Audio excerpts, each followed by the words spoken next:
morning, everyone. Welcome to the Secretary General of the Supreme Council of Planning and Development.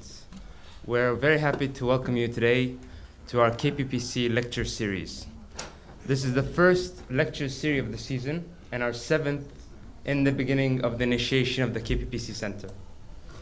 We would like to welcome today Dr. Neil Patrick, which has flown from London to Kuwait for the next 2 days to present a very interesting topic that touches the lives of all of us today as Kuwaitis and as citizens of the world.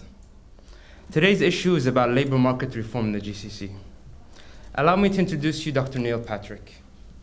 Dr. Neil Patrick has been writing about the Middle East since 1993. That year he began a 2-year stint working in Jerusalem as an editor for Palestinian Institute, Panorama. And from 1995 he worked at the UK Parliament as a researcher on domestic and foreign policy. In 1998 to 2002, Neil headed the Middle East and North Africa section of the Defense and Security Studies Institute, RUSI, in Whitehall, London. He then spent 5 years as a senior editor at the Economist Intelligence Unit, part of the Economist Group.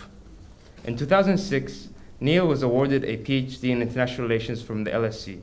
His thesis was on Kuwait foreign policy. In the last decade, Neil has taught politics, history, and philosophy at respectively the American University of Sharjah, the University of Westminster, and Middlesex University, and began a freelancer writer on Gulf politics and security issues. Finally, in 2016, his book, Saudi Foreign Policy, Conflict and Cooperation, was published by Avi Torres. The second edition is due out in February this year. Allow us to welcome warmly Dr. Neil Patrick to start his lecture on labor market reform in the GCC.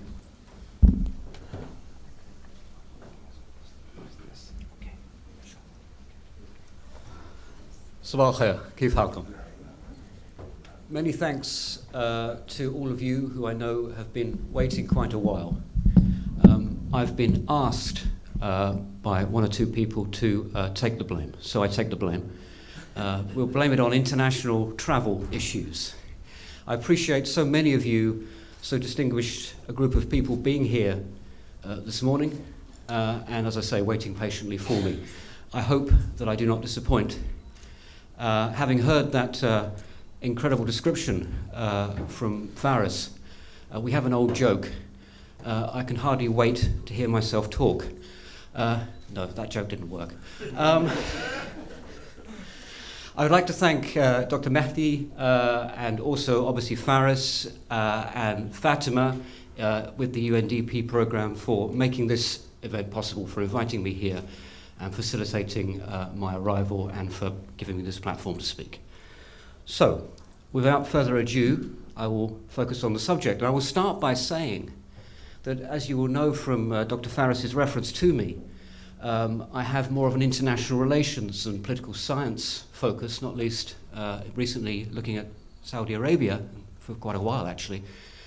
But this is a subject I also looked at, labour market reform, because of course it does have a significant international relations bearing and is archly political in so many ways that I took an interest in nearly a decade ago now, certainly 9 years or so ago, when I was in Sharjah, in Sharjah. And I was asked then to write a paper for the institute attached actually to the Defense Ministry under MBZ, as we crudely call them in the West, the United Arab Emirates Centre, EXA, it's known as in Abu Dhabi, the Emirates Centre for Strategic Studies and Research. And they were producing a book, which they did publish in Arabic and English in 2009, on human resource development in the Gulf. So the kind invitation to come here today has given me a chance to look back at that and update my assessment then of what was happening in the GCC countries, specifically in terms of labour market and related education reform, which I'll talk about a bit as well. And to, in advance of coming here today, talk to a number of people, most of whom I'm afraid I won't be able to give their names, but I spoke to a number of people from the GCC, analysts, experts, writers, about where we are now in terms of labour market reform across the GCC. So by way of introduction, these are a number of the themes, and I apologise, there's a lot of text. Probably better to try and follow what I'm saying, and hopefully that will make more sense than the text in front of you. It's as much a reminder to me to try and make sense as it possibly makes sense to you. But the common themes and the sometimes different contexts of the 6 GCC countries is something I want to stress. Because although one of the themes I want to bring out is the need for coordinated action in the GCC, perhaps an increasingly difficult task these days, there are also difficulties in coordinating, not least in terms of issues of national sovereignty, but there are difficulties because of the different context, the different labour markets, the differences between their economies, as well as the obvious major similarities. Let's talk a bit about that. So, in terms of the similarities, which produce some of the similar trends in terms of labour market issues, structure, ownership and management of the economy is broadly comparable across the GCC. Now we can see differences. We can see what goes on in Dubai's free zones, for example.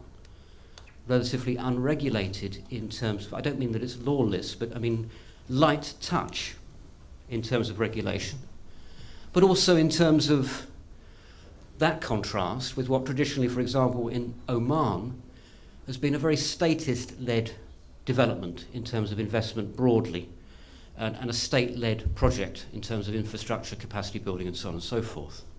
But broadly speaking, we are looking at what analysts like to call rentier states, states that live off rent, which is traditionally oil.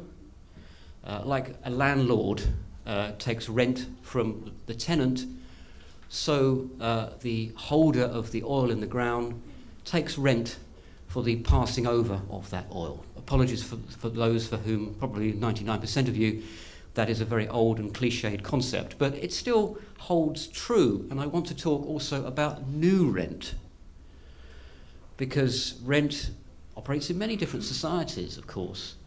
And it's not just about oil in this part of the world. It might be the rent that's accrued from tourism, the rent that's accrued for having a platform that allows service industries to develop.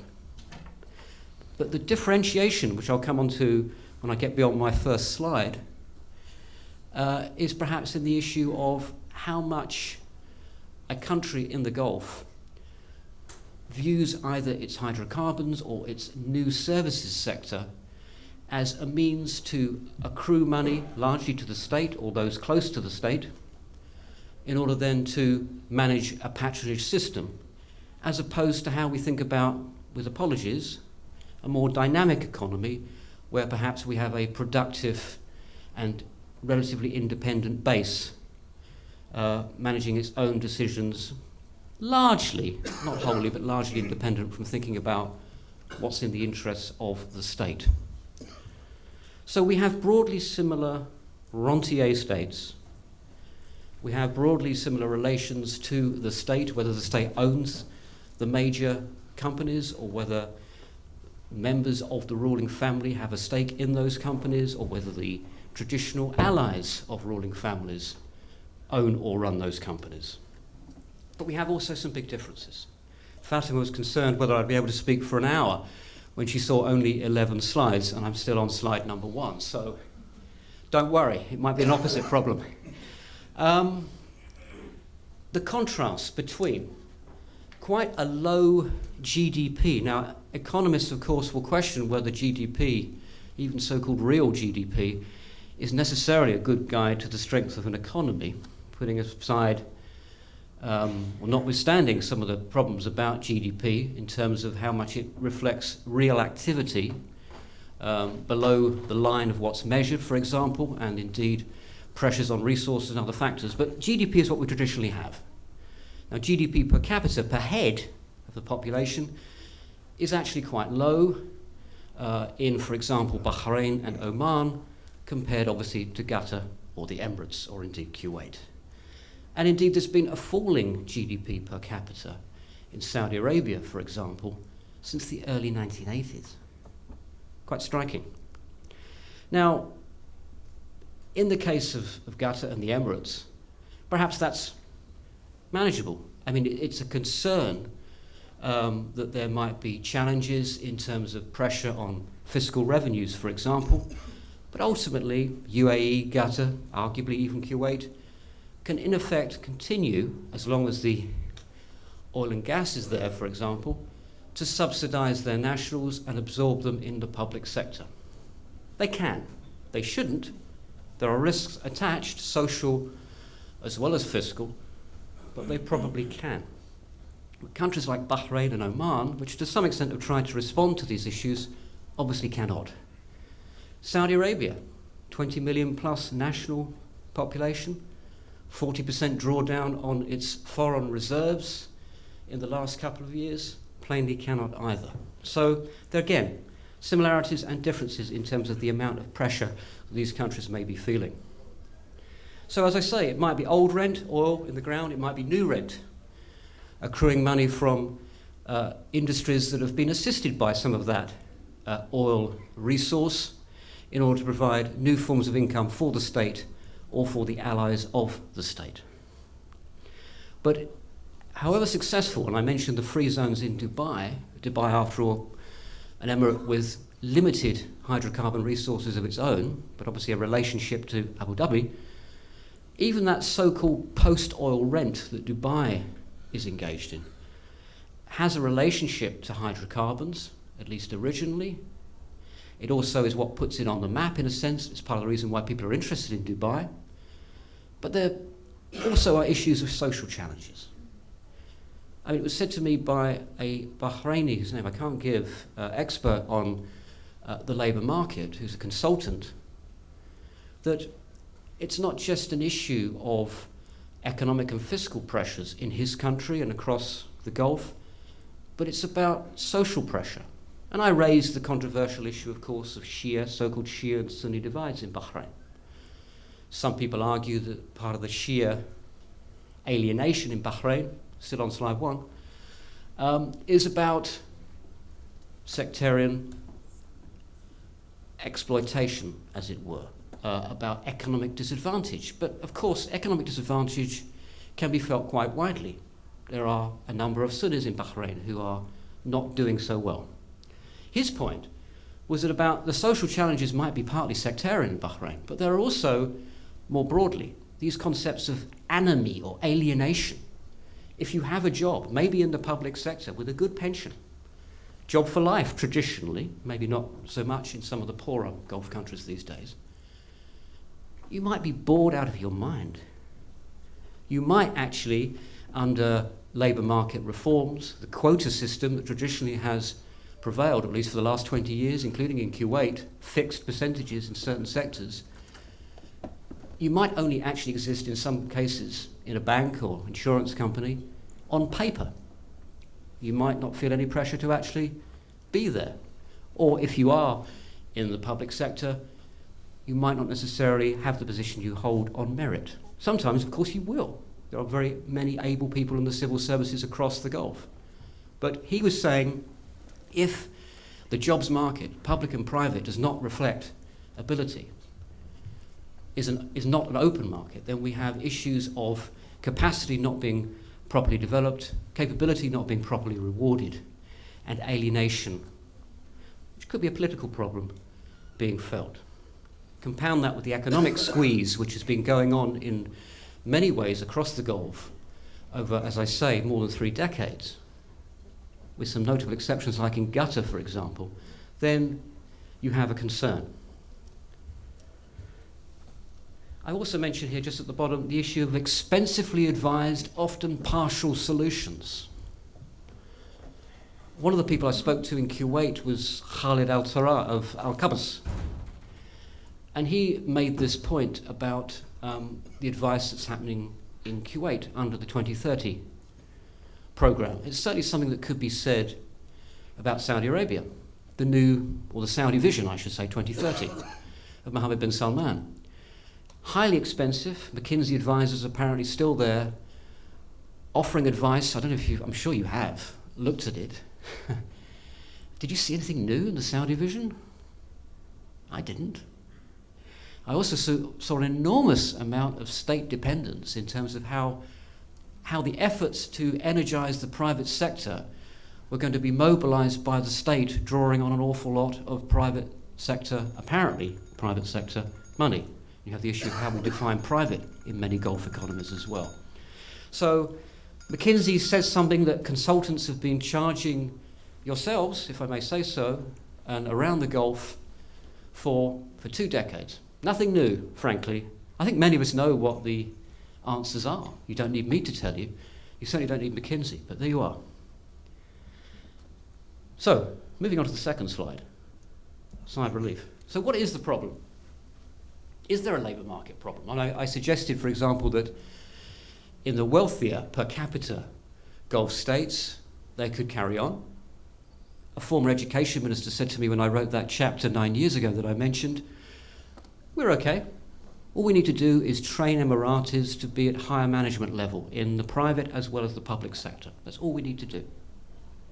Maybe he's right, for as long as the oil is there at least. Others would say there is a problem. I mean, if you look at the stats, this is an IMF figure from 2013. So, by definition, at least 4 years old. They were talking about 1.5 million new entrants to the Gulf jobs market. That was excluding the UAE for some reason. So, of the 5 other Gulf states, including Kuwait, 1.5 million coming in per year. No Gulf state, arguably, can absorb that increasing number, as we talk often about burgeoning youth population.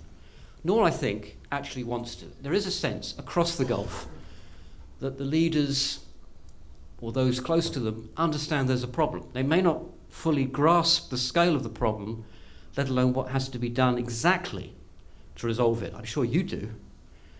But it's a huge number, and it's a scary number. Now, in Saudi Arabia, the number of new job entrants is actually in excess, far in excess, of the total, per year, the number of Saudis entering the job market is actually in excess of the Qatari national population. Think about that. So maybe 500,000 Saudis a year, something like that, or more.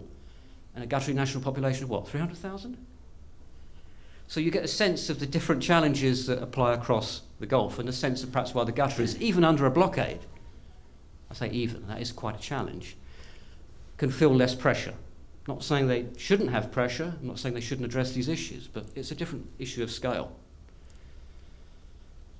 Now, I've mentioned that Kuwait, very early, I think it was 1962, I'm not sure, the investment fund, the sovereign wealth fund, in common, of course, eventually with a number of neighbouring countries who caught up on the idea, was obviously thinking about overseas investment to get around, to some extent, if you like, the oil dependency problem. But of course, the size of the fund can very often reflect issues of hydrocarbon revenues. But eventually the hope is, and has been, that by overseas investments, you create an independent source of revenue, an independent means of rent that isn't so determined by the vagaries of the energy market. But that doesn't mean there isn't a relationship to hydrocarbon. That means there isn't a relationship to this broader context, as I mentioned, of a statist economy, of an economy that's not energized in terms of a genuine private sector across the Gulf, free of patronage relationships to the state and the rulers, where nationals are energized to think about not just trading, but actually making and providing things. Now, this is changing, and there are examples of it, and there are efforts to address it.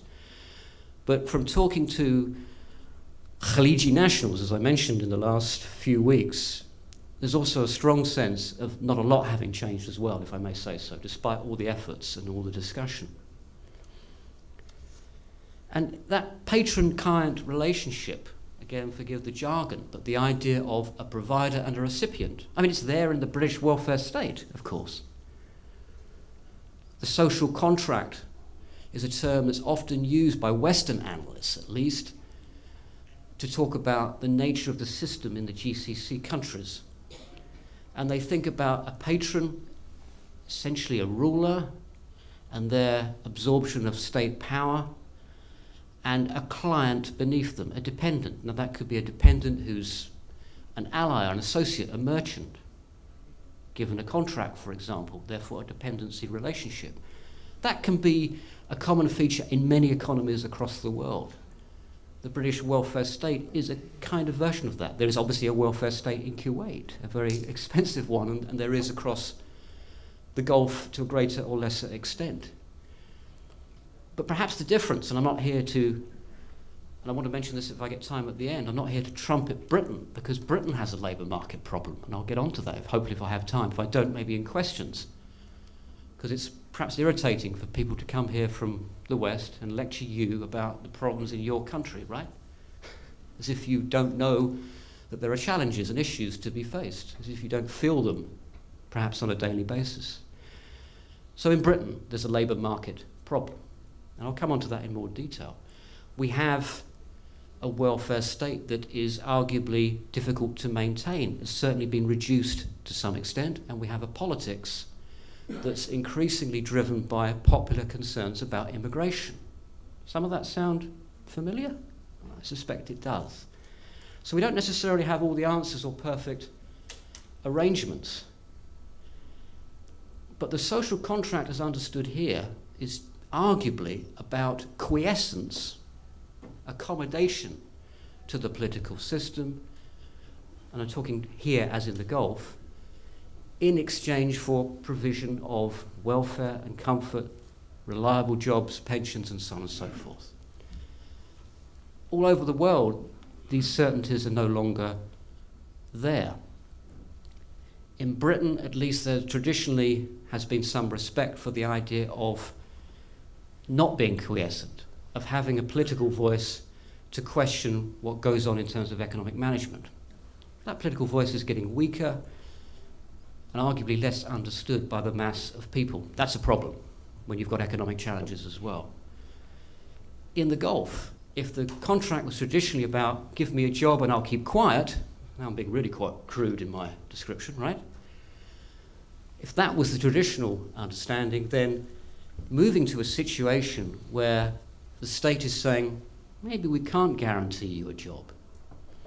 We'll try and put pressure on the private sector too, to accommodate you in terms of certain sectors where it's socially acceptable, perhaps, for nationals to be working. But there's a squeeze on the capacity to do that and a question about the long-term viability economically of doing so, then that will raise a question about the old version of the social contract and keeping quiet, as it were. So there's an issue, there's a question about why a wealthier country, like Qatar or the Emirates or indeed Kuwait, should bother shaking things up too much if it can continue over the short to medium term. Well, the short to medium term is not very long. Fiscal pressures, not least in Kuwait, can look quite acute. And you also have the social issues that I mentioned, that the Bahraini analyst mentioned to me, the questions of social change, of alienation, that it not just being about money as well, which might need to be borne in mind. Okay, so I've already talked really about what rent is. I don't think I need to dwell on this too much. I'm going to leave that one. So, to talk about the Saudi vision, and I know you won't, but please don't think, okay, it's all right, it's Saudi Arabia, that's its problem, because in thinking about the Saudi labour market reform, there are obviously some common characteristics or problems with perhaps reforms elsewhere in the Gulf. For example, the effort that's been going on for 2 decades or more to Saudise or Kuwaitise or Emiratise jobs, to nationalise the labour market, produces ghost workers, and I mentioned this earlier on, people who exist on paper. Quota filling, very, very crude. I saw recently that there was an announcement here by the Manpower Commission of introducing new efforts to increase the quota of Kuwaitis in banks. I found that very depressing, personally. I'm speaking honestly to you. I mean, that's where nationalisation of the labour market started, wasn't it? I remember speaking to a Lebanese economist who should be nameless, who worked in a Kuwaiti bank probably 15 years ago. And she talked about what it meant to have locals then. It may well have improved.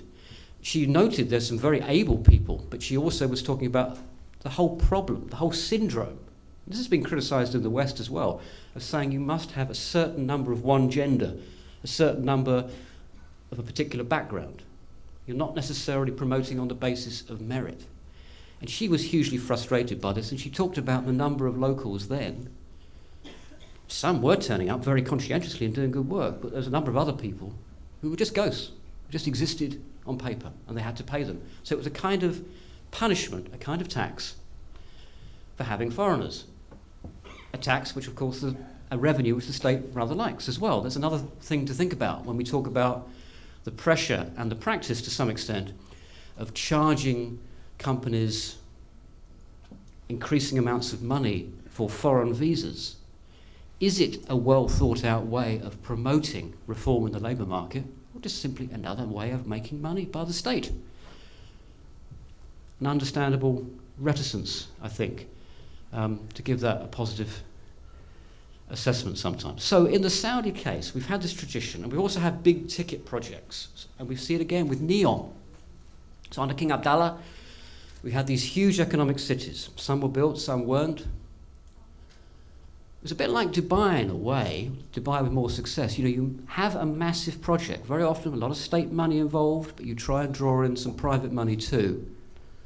So it's, again, not really the dynamic effort that's assumed to be. It's a statist project very often, relying heavily on not just the role of the sovereign, but actual state funds. You build big things and you hope that the people will come. Well, apart from the massive downturn in Dubai, that's largely worked. But when it comes to economic cities in Saudi Arabia, it hasn't been a great success. And we see a new version of it now in NEOM, with some interesting contracts admittedly being signed, but basically getting it up and running is going to be state money, one way or another, or state borrowing. So it's the old thinking in a way. And same with the Abdullah's economic cities. I mean, you often see the claims, perhaps with more legitimacy in the Omani case right now with the Duqm development and Sohar as well. Oman arguably has more of a work culture, but they've had to also put state pressure on Omanis, and there's an economic pressure to encourage them to respond as well. But very often you'll see the claim, the Duqm development or NEOM will create this number of jobs. And obviously you say to yourself, for who? Because traditionally it's not really going to be for the locals, not in any sizable way. And that surely is the question mark about the Saudi vision when it comes to LMR, as I crudely call it, labour market reform. Is there a very clear understanding from Mr. McKinsey about the nature of the political economy in the Gulf, of how it really works, and how it can therefore possibly be changed? Or is it simply build them big, bring in some foreign investment, somehow the private sector, which has always been state dependent or family dependent, will be energised? Now we've had Nitakat under Adel Fakir, disturbingly I believe still detained. But the labour market reform in Saudi Arabia continues. The so-called traffic light system. It's a very complex system. Again, I'm sure you're all very familiar with it, so apologies if I'm just stating the obvious. But these gradations of status that you have under the Nithakat system in Saudi Arabia are another glorified version of quotas. I mean, there's some built-in reward for the amount that you pay Saudis. Paying them more is supposed to be a good thing. Is it in terms of labour market reform? Maybe. I would have thought paying foreigners more would make more sense, and greater pressure to do so. And so you have a very complex system of quotas. And I put some of the figures here. I mentioned jewellery, gold retailers. Depending upon the number of people employed in a jewellery business or gold selling business in Saudi Arabia, you can have an obligation to employ up to nearly 60% Saudis. So it could be a medium-sized company trading, usually face-to-face in the retail level, and you've got to have up to 60% Saudis working there. Now, I was told by, I'm afraid again he has to be anonymous, a Saudi analyst, that basically the jewellery shops are all but closing. He might have been slightly exaggerating. I'd be very surprised if Saudi Arabia's jewellery shops are all shut. But there's been a massive downturn in the retail outlets because it's just not viable to employ as many Saudis. It's one thing to have an advanced and developed training program, but it's something else to suddenly say, you've got to have 60% Saudis. Like that. Just doesn't make sense. Plus, you have, as you're very familiar, the whole social attitude towards shop work. Now, it depends on people's background. It depends on the economic pressure upon the family. One reason why Saudi women working has become more acceptable is economic need, arguably. But still, there's a bit of a disdain, generally, for shop work in the Gulf. So it's a strange area to put pressure on. On the other hand, it's arguable that unless there is more social acceptance and pressure for nationals across the Gulf to do work that they would traditionally look down upon, then there's a major problem. This is a fiscal problem. It's also an economic problem. But that's a generational matter, at least, I guess, in terms of changing. So we have this quite complex system in Saudi Arabia, supposedly in the lead in terms of labour market reform, at least in terms of the pressures upon companies. And the punishment if you don't fit these quotas is your access to foreign visas can be quite limited. But providing you get somewhere near it, private companies are still getting what they call block visas, like a whole book of visas for foreigners. And the most recent data in terms of comparing the working age population in Saudi Arabia with the foreign population shows them pretty much, I won't say neck and neck, but 11.5 million Saudis approximately in the working age compared to about 10 million foreigners. It's a massive problem. And the other problem about all this is making it joined up. You have the consultation that I mentioned with expensive Western companies, but how much is there meaningful consultation? And I mean meaningful as in bringing people in to actually have influence on policy across all the stakeholders within the Gulf country concerned, all the relevant departments, and the private sector. It was a comment made to me again by Khalid from Al-Qabas,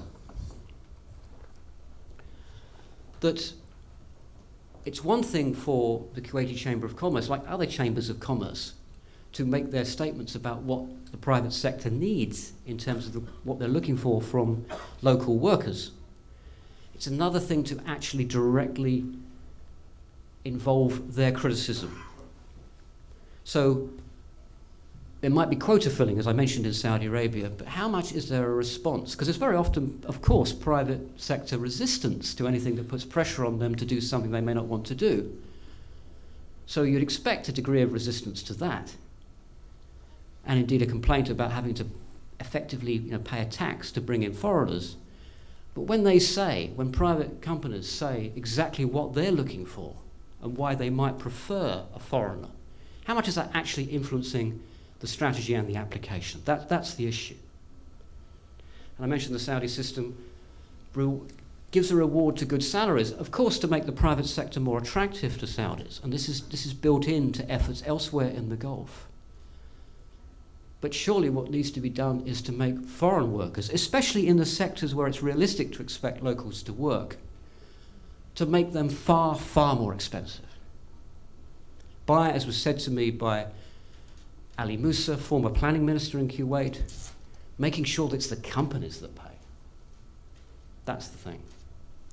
Now, the Saudi objective in the vision, by 2030, so 12 years, 13 years' time, is to reduce unemployment down to 7%. This is official unemployment, of course.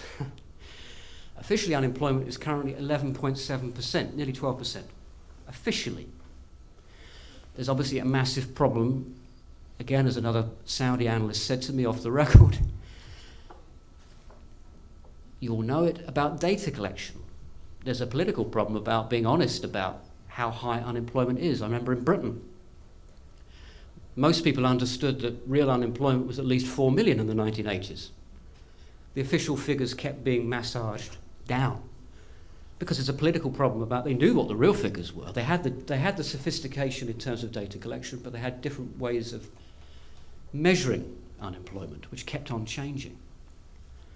So the Saudi aspiration is to reduce it down from 12 to 7% in 13 years. Is that big? Well, allowing for the increasing labour force in that time, I roughly estimate that that means this hugely expensive Saudi vision is going to mean that unemployment will be roughly 150 to 200,000 less than in 2017, when actual unemployment is well over, actual official unemployment is currently well over 1 million. Go figure. I mean, Bill Clinton said it's the economy, stupid. It's jobs, stupid.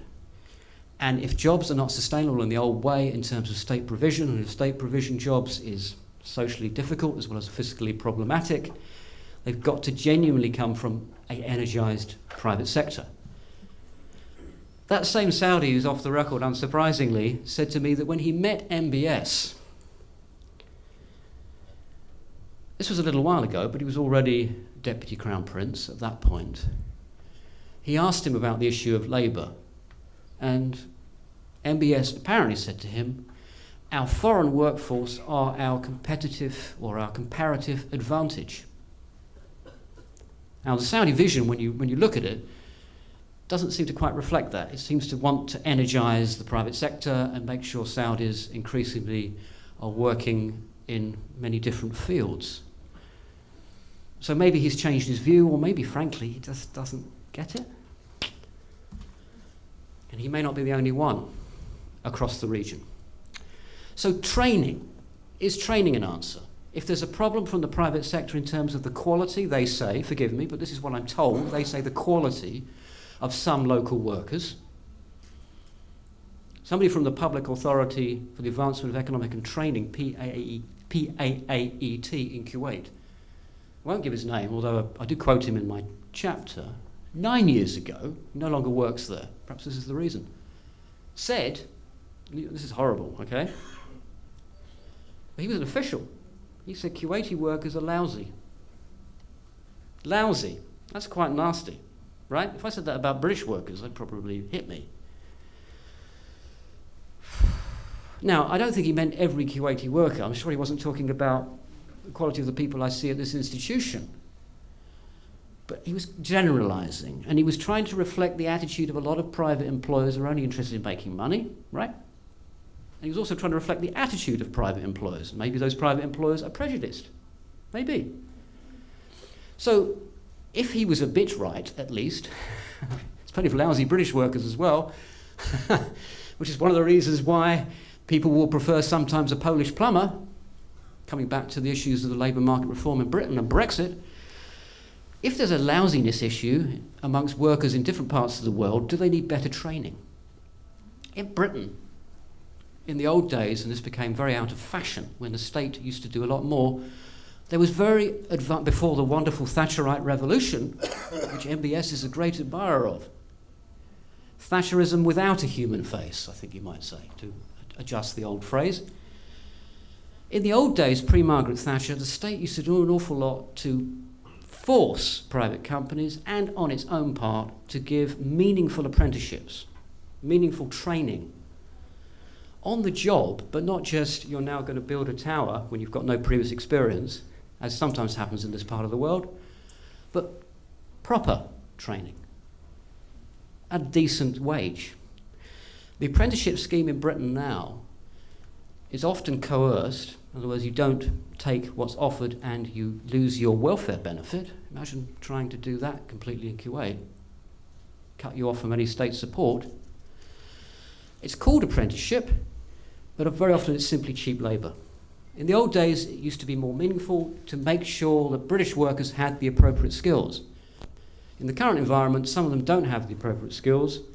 Some of them are lousy. Some of them have a problem of attitude. Again, sound familiar? And so employers have preferred Europeans and others. Now we want to get rid of all the European workers quite quickly to satisfy populist political demands. There's going to be an economic problem as a consequence, which will affect some of the people who voted for the changes, feeling that they were being economically deprived. So we need better training. I was asked to talk a bit about my own experience, so that's why I'm going off subject slightly, but it's a broad comparison. I mean, I do read about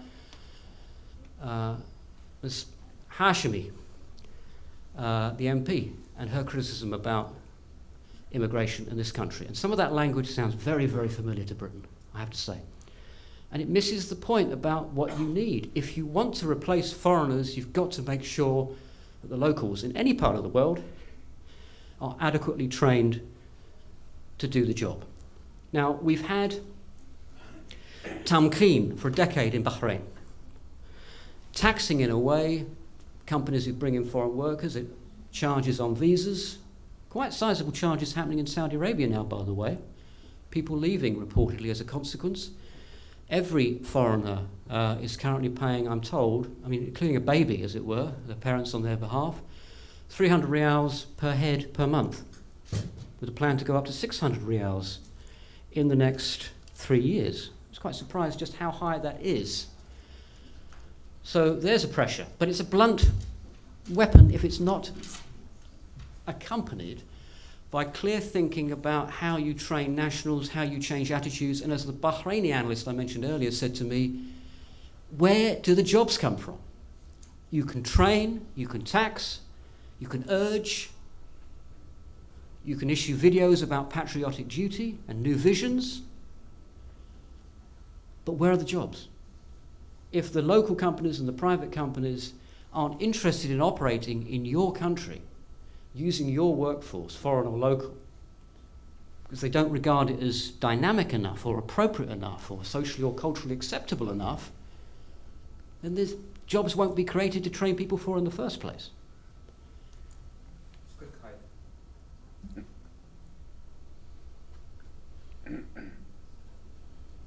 Just enter? Yeah.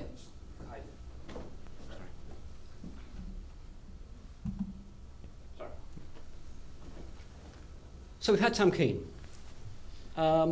It's done a lot of training to help Bahrainis work in shops.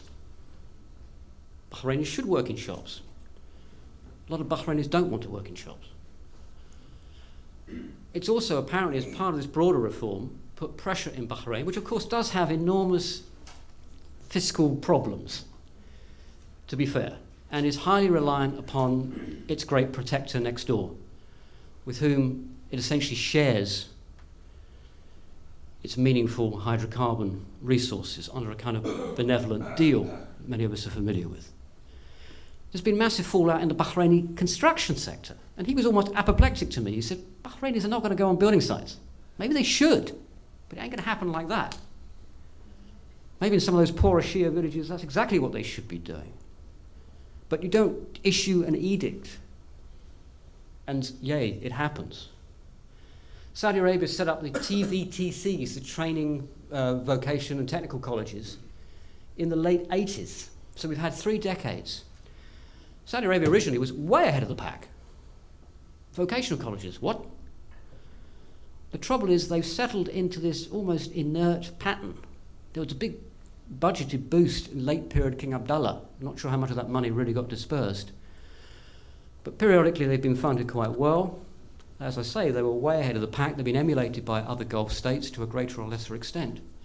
But when I spoke to people about them in the past and more recently, they were just described as part of the furniture. As in, yes, we have these colleges, they are for Saudis. Obviously, some people benefit from them. It would be foolish to say that nobody benefited. But they're not joined up. They're not being shaped by what local and foreign private companies might want from those people. They're not thinking about what the vocation might be. Then the Emirates went to the other extreme quite recently, where it set up a telecoms college with obviously Etisalat money, so there's a logic there. But when there's a particular sense of what added value can be created, it might be focused, perhaps too focused, a bit like the Bahraini tamkeen system and training people for shop work. I mean, it needs to be more dynamic. It's not just saying we can work in shops, we've got a good telecom sector. It needs to be much more energise than that. It needs to be a constant flow between government departments and the private sector about what is needed now and in the longer term. Kuwait has a commission for placing people into the private sector, has had for some time, has the manpower authority that I mentioned earlier. Again, is the Kuwaiti vision part of a genuinely joined up system, not just names underneath a video, as it were, crests, but are the key stakeholders, and crucially the private stakeholders, foreign and local, part of this policy shaping? Now, people will say the same thing in Britain. You know, the Prime Minister will say, we're going to have a consultation on X. We're going to have a consultation on why a huge public housing project had an enormous fire and the people inside were burnt to death. Right? I mean, there's no greater example, I think, of a public policy failure than that. No greater example. The idea that anybody in any connection to that project, which was effectively a state-owned project. This is not a private housing project. It might have been run by private people, but it's state-owned. The idea that anybody remotely associated with burning your people to death could politically survive is, to my mind, incredible. So please, I know I sound possibly a bit arrogant, lecturing. Enormous problems in my own country. Enormous lack of accountability. Why did I mention that? Why did I get sidetracked? The Prime Minister will say, we're going to have an inquiry, and she's already made up her mind. She's already decided what she's going to do, whether it's about the public housing project or whether it's about whatever. This is a common problem in Britain. You publicly involve lots of people. Maybe they film exactly what people will say, unlike perhaps in this part of the world, the strong criticism. I know in Kuwait, actually, there's a very robust debate about many issues in Parliament and elsewhere and in the media. But in other neighbouring states, it might be sotto voce, quieter. So in Britain, it'll be very explicit. It'll be all over the media. But the real decisions have already been taken in advance. That can't be the way to reform the labour market. Surely not. I'm looking at time because I think my watch has stopped. 10 minutes. 10 minutes, okay. I mentioned education reform. Now, this is partly about schooling. It's partly about literally children. Not just to make them better workers. Isn't that depressing?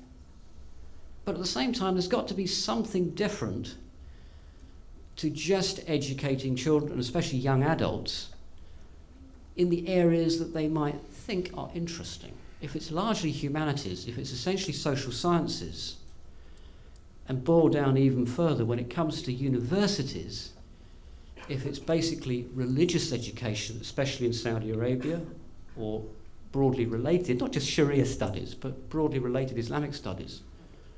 About 40%, one analyst found about 10 years ago, of Saudis in higher education were studying social studies, including Islamic studies. Nothing wrong with that. Fascinating. Is that really what the labour market wants? Now, there were some schooling changes that were happening before the Arab uprisings in different parts of the Gulf. In Qatar, they went way ahead. I suggest too far. Expensively advised by a British consultancy to basically change the government schools, which of course a lot of Qataris didn't send their children to. Another problem. If you want to create one identity, if you want to think about changing mindsets, then you need to do something about private education, i.e. reducing it. And I would say that about my own country. But, let's put that to one side. So Qatar changed government schools 10 years or so ago, and they started removing Arabic at school level, right? Shuhada. So they were out there. Now that's going way, way too far. But then it's flipped right back in Qatar now. So because of the Arab uprisings, because of more conservatism, because of more nationalism, perhaps understandable, the whole Hawiyya al-Watani debate has been burgeoning across the Gulf, and obviously labour market sensitivities are part of this. Do we want so many foreigners? Can we do more work ourselves? Why are we so foreign dependent? Well, we'll ask a Western consultancy to tell us. So Qatar University now has flipped right back from also going further down the road of English instruction, which probably outside of Quranic studies, Islamic studies, at the university level probably made sense. They flip right back and it's all Arabic again. A number of lecturers have left, predictably Western lecturers, but there's a sense of this is flipped too far the other way, because many of you, if not all of you, if you're listening to me rambling on, are obviously highly fluent in English. So at the university level, okay, that makes sense. Too much pressure earlier on doesn't make sense. But then to flip back and then remove English instruction, as Qatar University did, because of political sensitivities, is, I think, not the right path. There's also an issue when it comes to education of those who fall between two stools, and this has been an issue in Saudi Arabia, and I think more widely, that they're the least suitable for employers. In other words, they're high school grads. They don't go to university. You know, university in the Emirates has been described to me as a good way for preparing people for senior management jobs. They had the year conversion course to make their English much better. They come out at the other end and they're slotted into management positions, typically in the public sector. But the mid-level grads are the worst of all, in a sense, or in the worst situation. They're not quite good enough or don't have the resources or whatever to go to university. But they've got expectations. They are high school grads. They're not poor enough or undereducated enough to have flunked their high school exams and therefore will be more open to taking private sector jobs. So there's a particular problem there. I've mentioned about taxes. I've essentially said quite a lot of this already. People say to me, it's time to tighten the screws, and this is an argument one hears in Kuwait and elsewhere. Let's put the pressure on companies who are bringing in so many foreigners. And I mentioned that Saudi Arabia is doing that, but it needs all the other aspects as well. Also, to have a really focused system, to not just impose a blanket charge on visas, but to actually reward companies that are doing more to train locals properly. I mean, Saudi Arabia currently has a system that's just brought in to give a month's training, on-the-job training to students if they want it. If they want it. Coercion combined with proper training is perhaps a better way to go, as opposed to just coercion for perhaps unneeded jobs. You need a developed tax system, though, of course, a very developed tax system, to be able to do that in a really nuanced, focused way, rather than simply saying the foreign labour visa charge has been doubled today. And having an advanced tax system requires a major change of organisation, requires a change, arguably, in the social contract, because that implies that you might start taxing people more broadly generally, not just the sales tax that's coming in across some parts of the Gulf, not just the increased charges that you see for everything in Dubai, you know, parking and various speeding and various other things, breathing. It means a very developed system of taxing income. Now, of course, I know that foreign companies are taxed, and that's one way to focus, perhaps. But really detailed knowledge of what everybody is up to financially. Not easy. My own country is supposed to have an advanced and developed tax system. It does, compared, I suppose, to Gulf countries. But I'm self-employed. And self-employment is expanding massively in the West, and certainly in Britain, because of the economic difficulties. And so when you're self-employed, you declare your own taxes. You fill out quite a complicated form. But when it comes to the bit about how much you earned that year and what you spent in doing your job to offset your tax demand, in other words, your costs, you know, the materials you bought or whatever, your computer, there's massive room for abuse. And it's estimated there are 5 million Britons who are now self-employed. So think of all that fiddling that's going on. I'm pretty honest. Honestly, I am.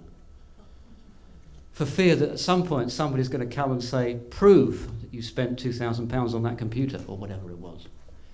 But obviously quite a lot of people aren't being honest. So there's a problem in any part of the world, but you need a developed tax system to be able to have a very attenuated, very focused system of putting pressure on companies for the kind of responses that are being talked about, the kind of training packages and the kind of disincentive to hire foreigners just because it's easier, because they're more compliant, because they don't have union rights, because you can pay them less. And the issue of pay, I'm going to move on, is something that to my mind is absolutely crucial. There should be one wage or salary scale for everybody. Has to be.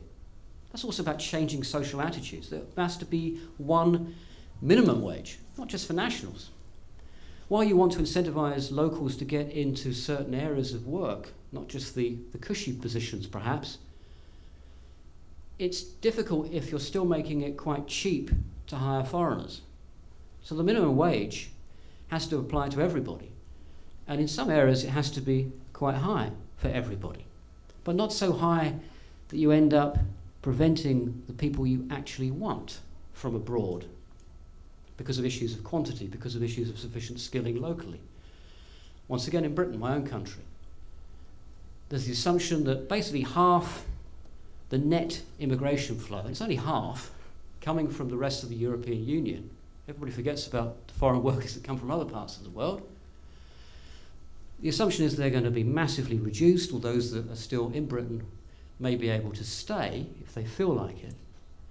But what they're not thinking about is the reasons why it's attractive to employ foreign labour. And so issues of cheapness is part of that. Issues of attitude is another factor. So one solution, hike up, massively increase white-collar visas, middle-class work is surely the most plausible area to focus on, and indeed domestic worker visas. It's absurd to expect the sheer numbers, for example, of domestic workers in the home in Saudi Arabia to all go home and that Saudis can somehow, the maths don't work. But there's also obviously a lot of extra employment beyond what is needed. So that's a drain. They are transferring their resources abroad rather than spending them very much in your country. Plus it's a problem in terms of identity issues. I mean, if there's a desire to mobilise the country, to do more, to be more self-reliant, does a home need 5 or 10 maids, servants? So perhaps a limit on the number of domestic home visas would be one way of doing it. And over that limit, charging massively for them. This probably sounds like pie in the sky, I don't know. There's obviously big business in trading in visas as well. So there's a problem there that would need to be tackled. The sponsorship scheme is another way of disincentivising the hiring of foreign labour.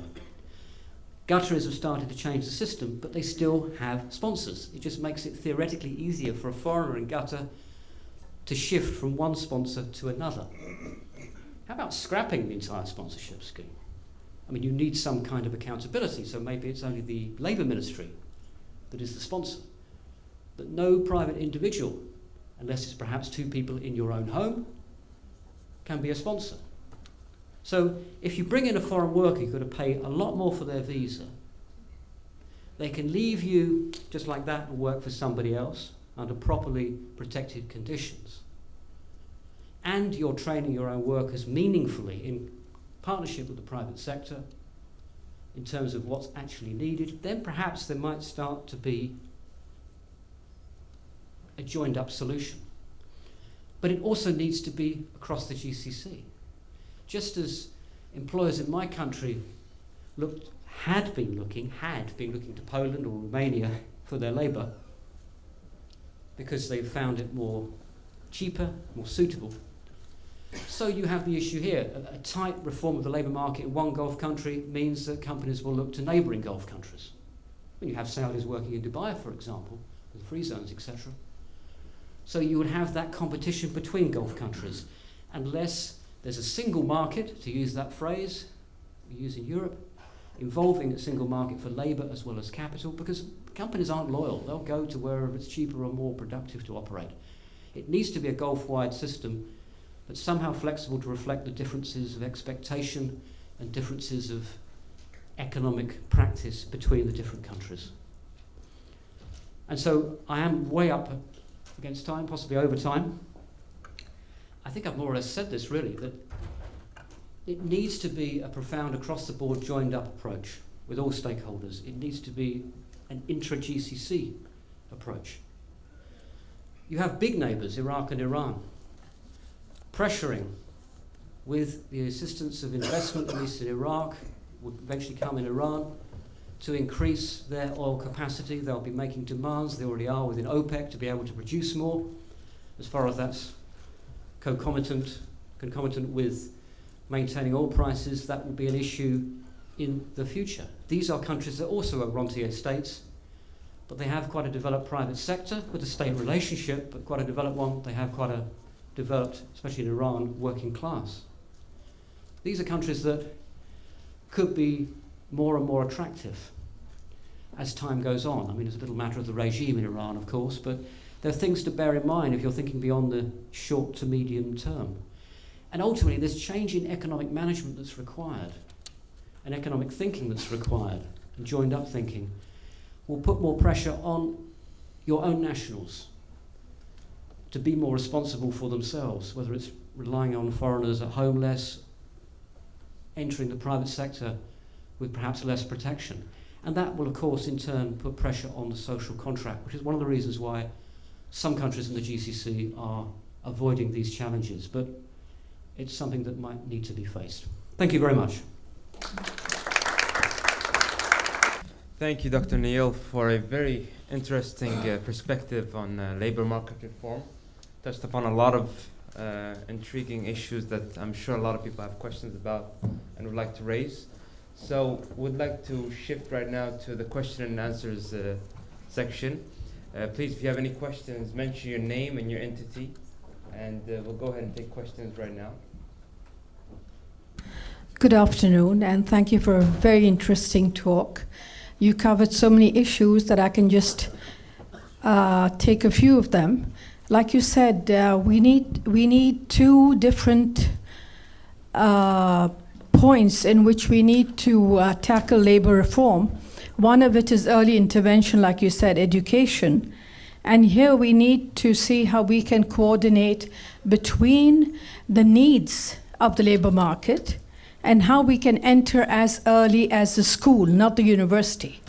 Because I think here the responsibility is that school graduates need to know which are the jobs that will pay.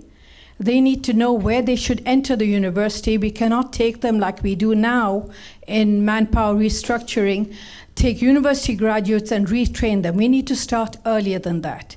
And one of the areas I think we need to develop is the STEM, which is science, technology, engineering, and maths.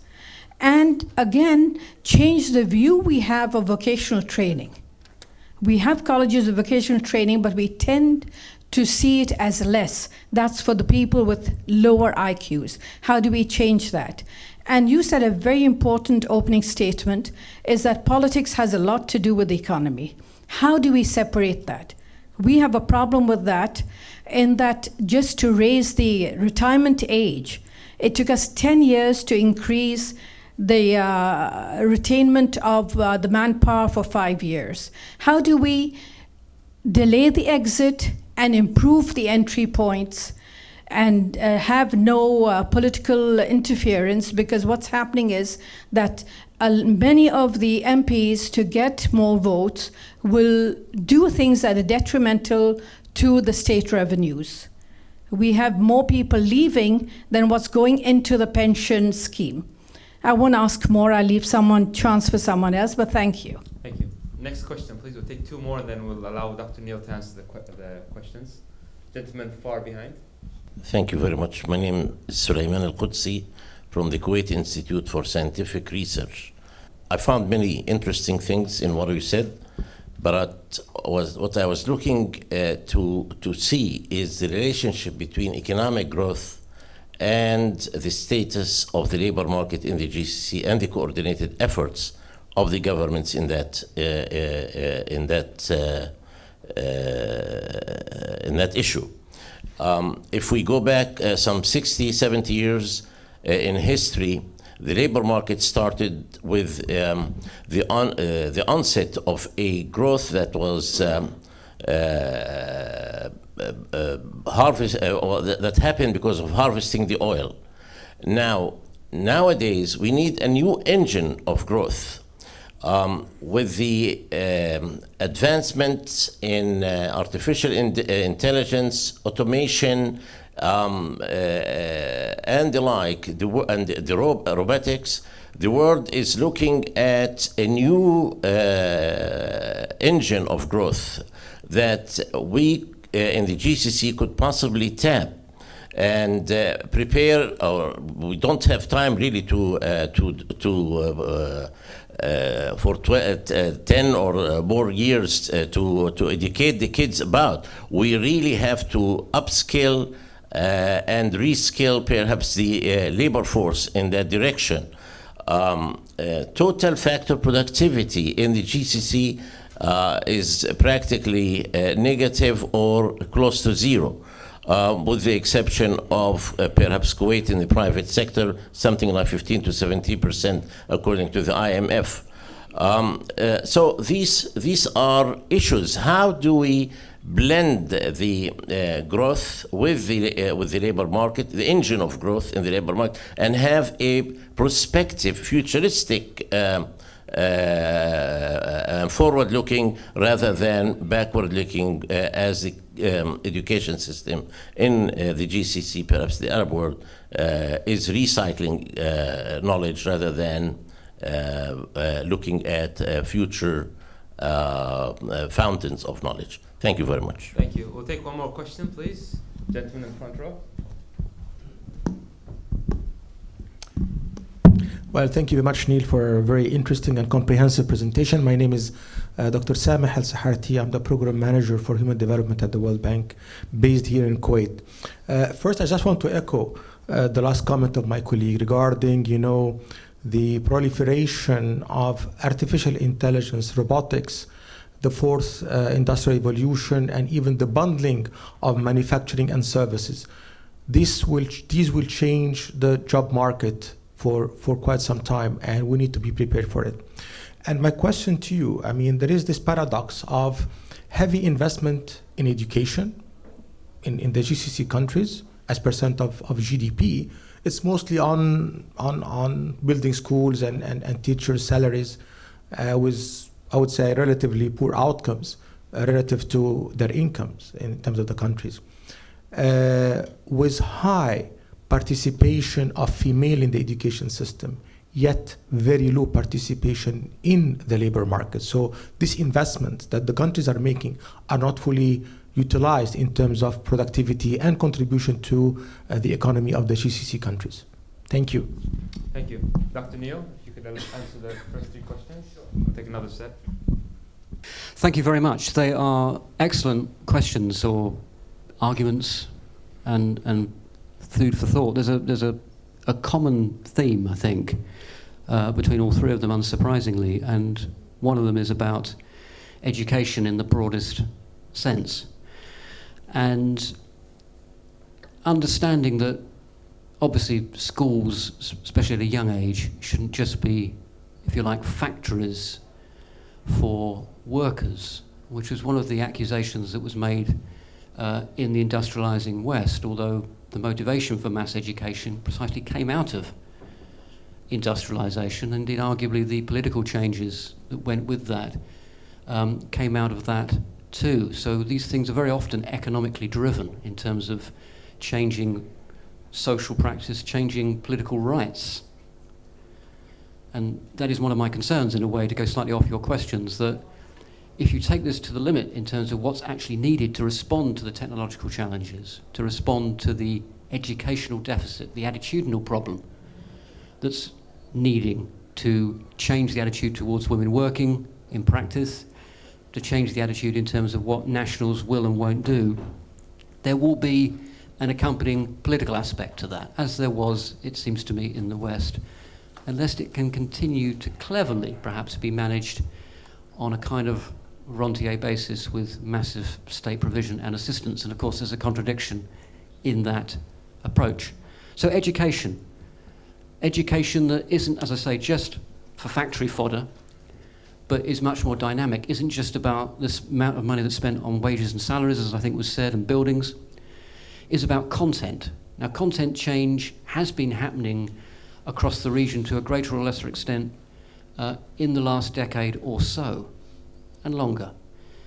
And this is of varying magnitude. Part of the problem, it seems to me, though, is when it comes to schooling, and I mentioned this earlier, the great differentiation in a number of Gulf countries, especially the smaller, wealthier ones, between what's going on in government schools, where the language may all be of Arabic instruction, primarily by foreign Arabs traditionally, so there's an identity issue there, and those going to private schools where the language of instruction will very often not be Arabic.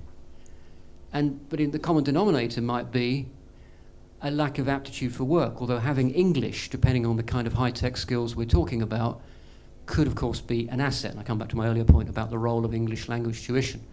But it also needs attitudinal changes, as the lady quite rightly pointed out. And that begins, of course, in the home as much as it begins from a government minister. I remember Ghazi al-Qasaibi, then Labour minister in Saudi Arabia, more than 20 years ago, very famously, probably way ahead of his time, probably inappropriately so, very famously being filmed in a burger joint, flipping burgers, and trying to make the point that if it's okay for me, and Qasaibi wasn't entirely blue-blooded, but from a senior family, to flip burgers, at least for a 5-minute photo opportunity, or less, then it's okay for any Saudi national to do the same thing. Well, it didn't work. The notion of dirty jobs, and nobody's expecting, as I say, the numbers don't necessarily work in some of the societies we're talking about anyway, to do the whole range of jobs. There aren't enough locals to do it. And nobody's necessarily expecting the so-called dirty jobs to be done by locals. But being prepared to do jobs of a lower social status is something that will need, and to accept women doing it. As I say, there's been a drive for women working, no pun intended, because there's an economic need to some extent. But I suspect what will happen is there'll be a lot less already foreign male drivers in Saudi Arabia, and a lot more maids and nannies to accommodate some of those women working. So women are more liberated. There's a link between the amount of money spent on education and using them in the labour force. But the wider economic problem in terms of the amount of foreign work and dependence continues. There's a problem. So women need to be accommodated. The problem is the attitude towards work, the kind of work that is acceptable, and where the thinking is. And joining up the two, as was also asked, is absolutely vital. And that's not going to happen overnight. I just don't get a sense that this dynamic thinking is there. And when there's a call for dynamic thinking, for some reason there's a search for external advice. Now, I know that the levels of research, this is what the UN report identified more than 15 years ago, the amount of underdevelopment in educational terms in the broader Arab world was highlighted then in terms of issues of literacy and widespread dissemination of books in Arabic, let alone in foreign languages. And this is a problem in many countries. So these are profound issues to think about. And one of the things that were pointed out in that report by the UN was the lack of indigenous research. And so there will be perhaps a turning initially to foreign advice. But I think there's also an assumption that it's been said to me, that sometimes the message coming from a blue-eyed boy is listened to more.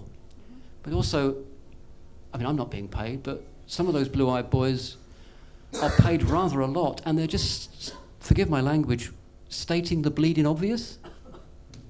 If you know that kind of phraseology from Britain. As in, they're saying what you already know, and they've already told you before and charged you for before. Is that really necessary? I'm not sure I answered all your questions, but I'm going to leave it there, I think, with one final just quick reflection on the technical colleges and vocational colleges, I think the lady also asked about. The UAE is another good example. There's some quite good work that's done at the higher colleges of technology there. But again, it's just thinking for those who are prepared socially to send their children there, which I think was the point that you made, and not look down upon it as something for those of a lower IQ, and that somehow a sociology degree is more appropriate. Is it? So there's a social problem, there's an attitudinal problem there, which can't just be resolved like that. But the HCTs in the UAE have done some quite good work. But it can be quite narrowly focused, and as I said, and as the lady also pointed out, it comes against a background where they aren't seen as the gold star in financial and attitudinal terms, and that's what needs to change. Thank you. Thank you, Dr. Neil, for your bluntness. Much appreciated. We'll take 3 more questions. The lady in the middle, please.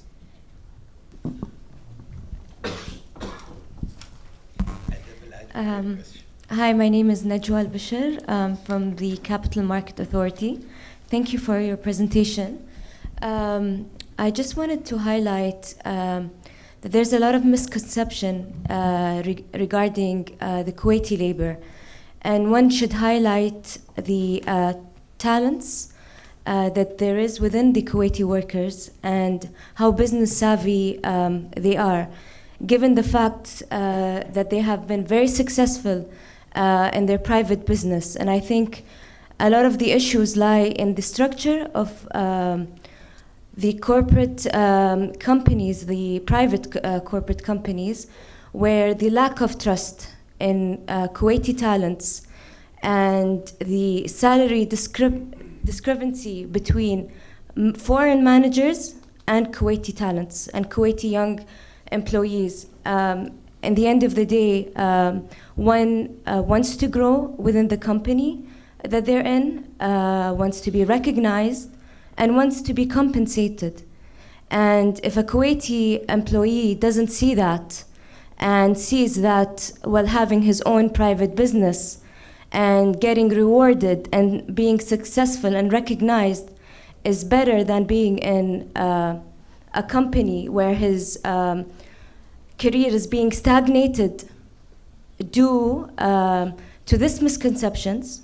I can counter argue and say that, well, some foreign managers feels threatened from the Kuwaiti employees. So I think there is a misconception. If you see today how many successful entrepreneurs, Kuwaiti entrepreneurs, and the franchises that they're opening shows how business savvy they are. They come from a strong educational background, and it's not a matter of training, but actually talent screening. Like within each organization or company, they have to have a talent screening for young, talented Kuwaitis and secure their career path. You know, like I see this Kuwaiti employee after 5 years holding this position. That's what's needed. If you can So, state your question, yeah. please. No, it was a comment. Just comment. Okay. We'll take another question, Mr. Marwan. The front, gentleman in the front. Gentleman in the front. Thank you. Dr. Neil, you were very generous with your presentation. It was so all-encompassing and so much information you provided. It will take us a few hours to digest. However, the general trend was negative. You're sort of saying like, hey, no way out, no solution. Everything doesn't work. Education's out, training's out, policies are out, everything is a failure. I would like to add another negative point, and possibly there's just simply no work in the region. There are no jobs. There isn't sufficient volume of work post the boom area in the Middle East.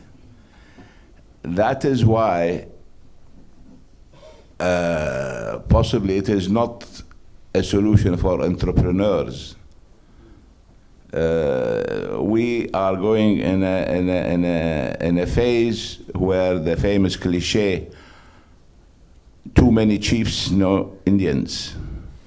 We don't want managers, CEOs, entrepreneurs, business owners. We need plumbers, garbage collectors. Okay, we can give them the prestige of a fancy title as a sanitation consultant engineer. Like your doorman, you can call him a access control consultant.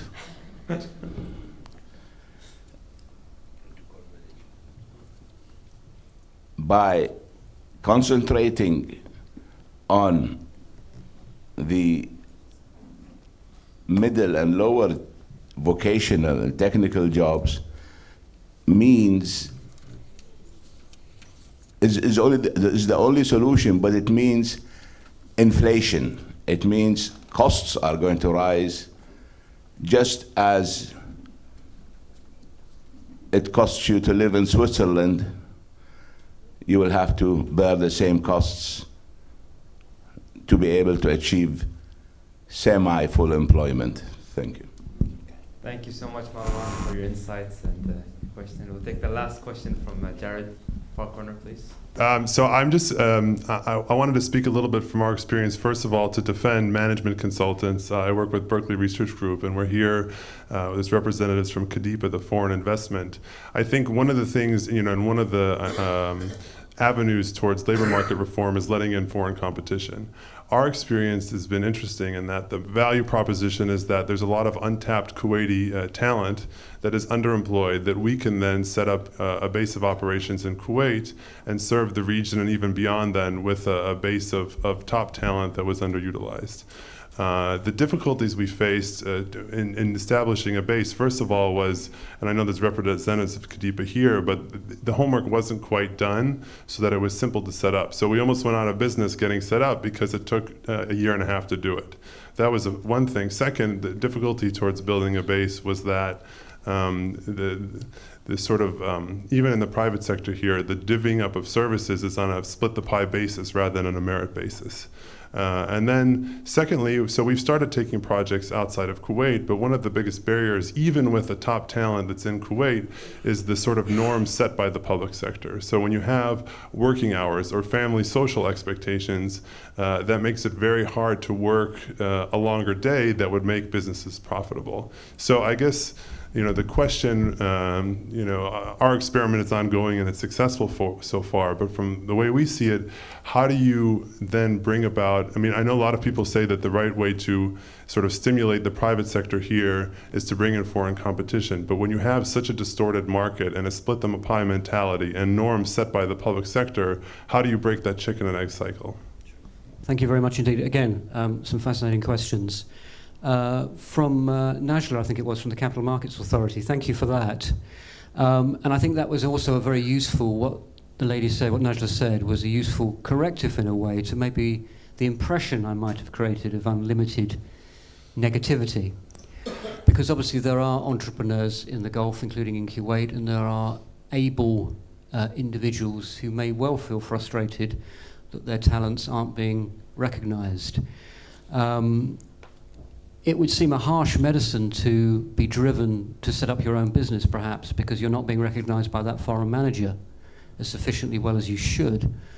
But if that does encourage you to set up your own business, that might be a useful product.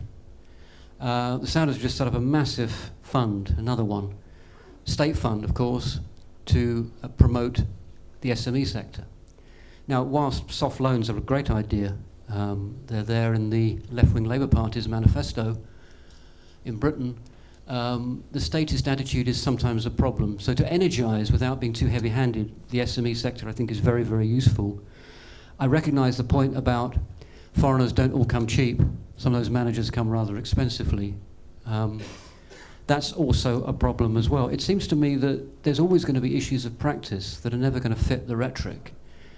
And sometimes that practice is rooted in tradition, sometimes it's rooted in just prejudice or the cynicism of some companies, foreign and local. And so it will need perhaps more than just energizing from the top. It will need an enormous amount of change, and some of it won't change in any society, I suspect, where prejudice is an inhibitor of achievement. But I think it's also important that what Najla said, because I was trying to relay some attitudes. Some of those attitudes are not well informed. One, the Bahraini, again, nameless, I spoke to, and others. Whilst many would confirm the prejudice, there were plenty who also resented the caricature of the local worker and talked about the differentiation between increasingly well-educated and able people and those possibly to some extent from previous eras. But you'll also find as much evidence that confirms some of the pressures as well. So it's a mixed picture. I think the role of foreign companies in that, and Sarah, I certainly will come to your point at the end if I may conclude on that one. The role of foreign companies in that is important, providing they're treating locals properly, where that can be accounted for. But as you said quite rightly, sir, it comes up against, I mean, in theory, foreign companies, when there's less constraint, and there still are constraints about the role of foreign investment and foreign companies in practice and in law to a greater or lesser extent, so that's to some extent a problem in Gulf societies. But when it comes up against local practice, when it comes up against local constraint, the whole tradition of patrimonial relations, for example, the way in which these are not genuinely market economies because of the expectations. I mean, I remember when the downturn happened in Dubai, the authorities were basically calling up apparently private companies and saying, you can't sack these Emiratis. I mean, hello? This is not quite the way the market is supposed to operate. The market should be regulated and should have minimum protection, but doesn't quite work like that. If I can conclude on the excellent point that you made, sir, I'm sorry for appearing unrelentingly negative. I think there was a germ of a positive element there, and what I wanted to try and say was there's lots of ideas floating around. The problem, as I see it at the moment, is very often it's the Labour Ministry or the ideas around control on visas and taxing visas and quotas that seem to be, in effect, in the driving seat, even if the Labour Minister isn't the most important person in the cabinet, if you see what I mean. And a bit of fiscal pressure as well to just raise revenue anyhow. I think the joined-up approach, though, that I mentioned, including all stakeholders, including the private sector, not just for advice, but actually shaping policy, foreign and local, and across the GCC, is actually a basis for a possible solution. But as I also was warning, there are possible political ramifications in any country that expects more for less of its nationals. Thank you. Thank you, Dr. Nia. Maybe we'll have a closing remarks by His Excellency Dr. Khalid Mehdi, Secretary General. Thank you very much, Dr. Neil, for very interesting and touchy subject. You try to be as much as you can to be diplomatic in the way you are and politically correct, but you lost it in some statements. At the end, I would like first to thank the honorable members of the Supreme Council of Planning, Member Dr. Fahd al-Rashid, to be present with us in this lecture, and Engineer Sarah Akbar. She is joining us as well in this KPPC series, as well as His Excellency, the Regional Director of the National Research Institute from Egypt. I would like to welcome you all for being with us. There are so many takeaways. Dr. Neil will be sitting with our advisors in the KPPC to discuss a lot of issues. One of the things we are doing right now is we are collaborating with the World Bank on the national. I caught your question. We have a long discussion on this one. You brought it yourself, sir. Yes, and as we said, this our national job strategy we are working on with the World Bank will be dealing with the knowledge-based economy, the forward thinking of the Kuwait 2035, as well as talent, quote-unquote, talent labor policy. I thank you all for being with us, and we hope to see you in the coming KPPC lecture series. There will be more interesting talks coming, and your presence, discussion are very much welcome. The whole lecture is videotaped. It will be on YouTube, as well as, so you are famous in Kuwait, Neil. As well as the presentations, all the presentation of the KPPC lecture are also available. Once we launch our website, all these information will be online. Currently, you can send us an email and we will send you all the information we have. I thank you very much. Thank you. Thank you, everyone. Thank you, Dr. Nia.